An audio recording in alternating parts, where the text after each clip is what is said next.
Les grands ensembles. Dans les années 1950, alors que la grande majorité des Réunionnais vit encore dans des cases en paille, la SIDR, Société immobilière du département de La Réunion, jette les bases du logement social dans l'île.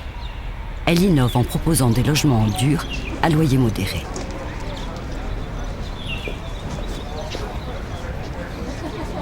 Les premiers logements sociaux sont constitués de maisons individuelles, jumelées ou en bande, dont l'architecture est en rupture totale avec le style créole traditionnel.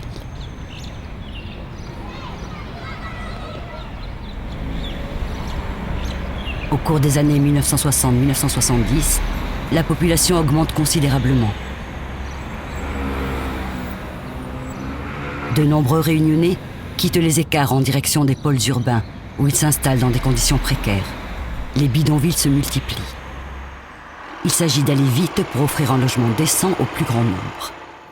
C'est ainsi qu'en 2 décennies, les champs entourant les villes se transforment en une multitude de quartiers urbains dominés par des immeubles. Ces grands ensembles sont des réponses faites dans l'urgence à une situation de crise. Ils sont aussi le fruit d'une industrialisation progressive du secteur du bâtiment et des procédés de préfabrication en béton. Ces villes nouvelles, ou ces nouveaux quartiers périphériques, forment aujourd'hui des ensembles architecturaux importants, dans lesquels vivent de plus en plus de Réunionnais. Pour nombre d'entre eux, l'immeuble constitue inconsciemment une référence patrimoniale, qui doit être prise en compte dans l'histoire de l'habitat à La Réunion.